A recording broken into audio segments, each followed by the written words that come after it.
Welcome to Cheater Confessions. Let's get started with today's story. I knew something was wrong long before Wanda ever said a word to my face. It started with little things. Her practicing smiles in the bathroom mirror, her voice shifting into a tone that didn't belong to her, and the way she paused before speaking, like she was reading from a script inside her head. I didn't say anything. I just watched.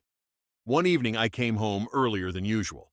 The house was quiet, except for a soft echo coming from the study.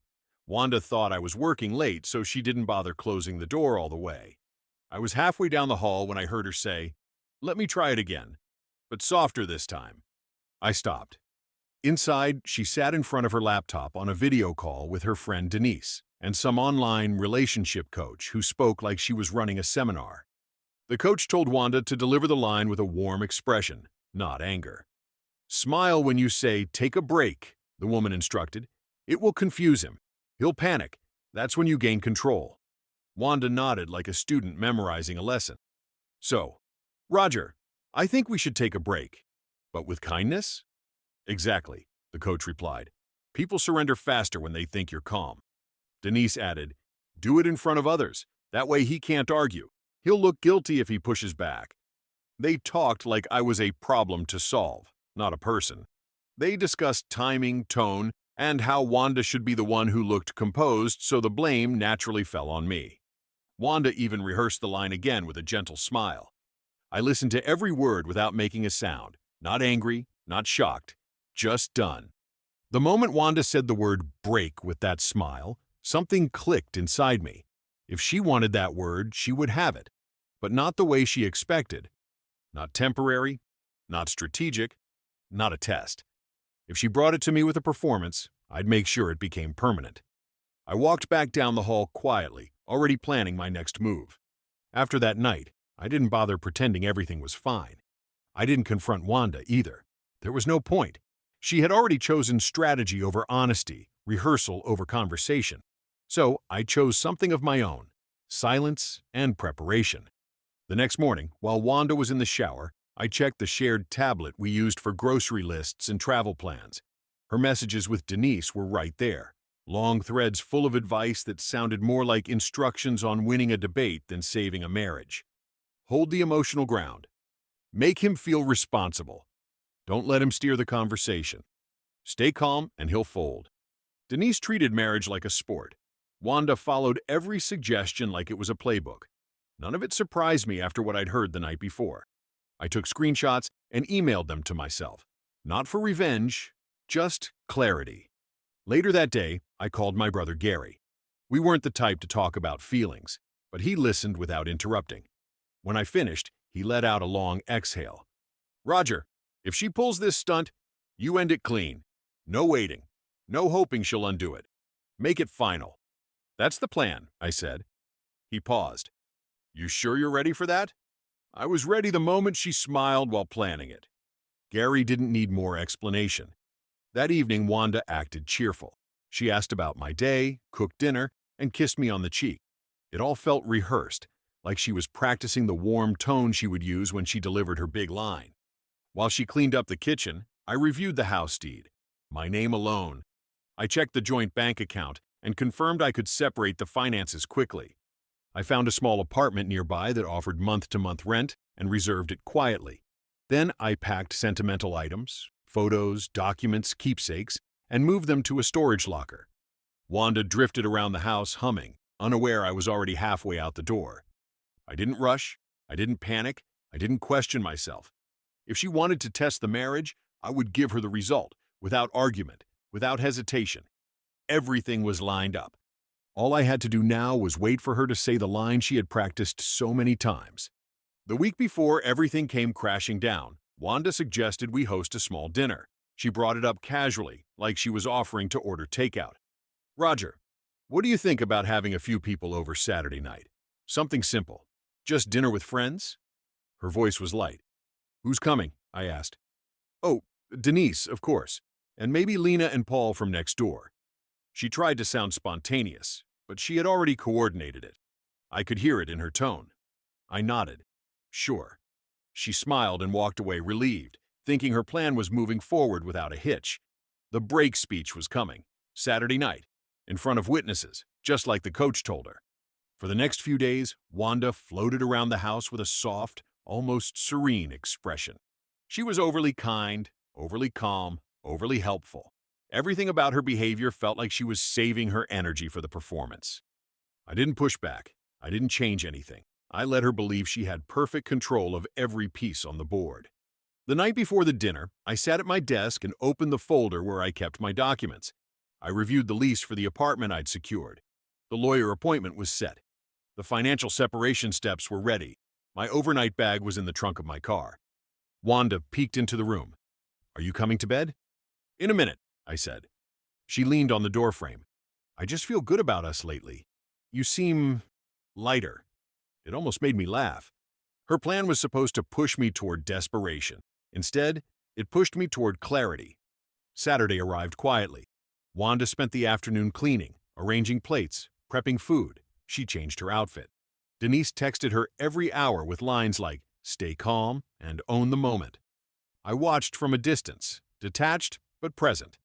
When the doorbell rang and our guests arrived, Wanda took a slow breath, straightened her blouse, and put on the same gentle smile she had practiced with her coach.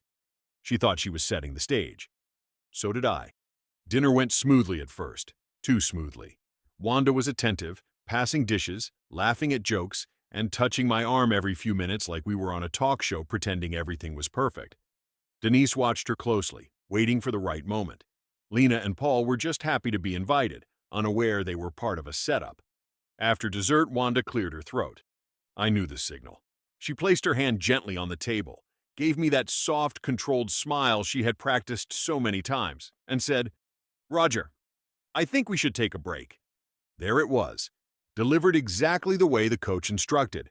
Calm tone, warm expression, a hint of concern, like a surgeon easing into bad news. Lena's smile faded. Paul shifted in his seat. Denise sat up straighter, ready to jump in if needed. I didn't blink. "A break?" I asked, voice steady. Wanda nodded slowly, still wearing the smile. "Yes, just some space. To think. We can work on things later, after we both clear our heads." She expected fear, maybe anger, something emotional she could control. Instead, I said, "A break is a good idea. Let's make it permanent." The room fell silent. Wanda's smile broke first. "Permanent? What? Roger, that's not what I'm saying." I looked at her evenly. "It's what you rehearsed." Her eyes flicked toward Denise, who froze. I continued. "I heard the video calls, the script, the coaching on how to deliver the line with a smile, the part where you were told to do it in front of people so I couldn't respond without looking bad." Denise leaned forward. "Roger, this isn't—" "Don't," I said, not raising my voice. "You don't get to speak for my marriage." Wanda swallowed hard. "I wasn't trying to hurt you. I just wanted—" "You wanted control," I said. "So here's the truth. I'm done. I'll move out tomorrow. I'll call my lawyer Monday morning. We're separating for real." Her face drained. "Roger, please, can we talk about this privately?" "We could have," I said, "before you turned our marriage into a performance." No yelling, no drama, just the sound of a plan collapsing. Lena whispered, "Maybe we should give them space." Everyone filed out quietly, even Denise. Wanda stayed in her chair, stunned, watching a script she thought she mastered fall apart in her own hands. I stood up, took my keys, and left the house without another word. The break she chose had already become permanent. Wanda was sitting on the couch when I returned later that night. She hadn't moved. When she heard the door, she stood and rushed toward me. "Roger, please, just listen," she said, voice shaking. "It didn't come out how I meant it." "You meant it exactly how you practiced it." Her expression tightened. "You blindsided me." "No," I said calmly. "You planned a performance. You expected me to collapse on cue." She wrapped her arms around herself. "I thought you'd fight for us." "You thought I'd fall apart," I corrected. "That's different." She looked like she didn't know what to do with her hands. "Can we talk tomorrow? When emotions aren't high?" "I'm not emotional," I said. "I'm done." Her eyes filled immediately. "Roger, please, don't walk out like this." But I did. Not out of anger, but out of certainty. I drove straight to Gary's place. He opened the door before I knocked. I slept soundly that night, the first peaceful sleep I'd had in months. The next morning, my phone lit up with messages, 10 in a row from Wanda. Apologies, explanations, half-formed excuses. You misunderstood. We need to talk. I didn't mean it like that. I love you. Please answer. Then a message from Denise. Running away doesn't fix anything. You should grow up and fight for your marriage. I blocked her instantly. I replied to Wanda only once. From now on, contact me only about practical matters, nothing else. That afternoon, I met with a lawyer. Filing was simple. I had documentation, I had timing. We initiated the divorce process immediately. While I handled logistics, Wanda spiraled. She called Gary. She called my workplace. She sent long paragraphs explaining she never meant for things to go this far. But things had already gone exactly as far as they needed. The word she delivered with a smile had turned into the one decision she couldn't take back. The week after I filed, everything around Wanda began to crack. At first, she tried to control the story. She told a few mutual friends that I overreacted, that the dinner conversation was meant to be a gentle suggestion, nothing more. But people weren't stupid. Lena reached out 2 days later. Roger, she's been telling everyone you blindsided her. But something about that night didn't sit right. It felt planned. I kept my response simple. It was. She didn't tell you everything. There was a pause. Then Lena said quietly, I figured. The truth moved fast after that. Denise's role became clear, and once people saw the pattern, they started connecting dots from her past behavior. Several women admitted Denise had encouraged the same tactics in their own relationships. Some of those relationships had already fallen apart. Wanda didn't expect any of this. When friends stopped responding to her messages, she panicked. When her sister confronted her, she broke down. She tried to hide inside work, but stress followed her there too. She took unpaid leave within a week. Meanwhile, the divorce moved forward smoothly. Wanda realized she couldn't stall anything. The house was legally mine. She agreed to move into a small apartment near her workplace. We divided the bank accounts cleanly. No shouting, no battles, just paperwork and signatures. Her parents called me, asking if reconciliation was possible. I said no. They didn't argue. By then, they already knew the truth. A few days later, her mother sent a message. We're sorry you went through that. We told Wanda she needs real help. Wanda finally started therapy. Real one. Not the online coach who taught manipulation disguised as empowerment. According to her sister, she cried through the first session, admitting she had destroyed the marriage with her own hands. While she tried to piece herself together, I settled into my new routine.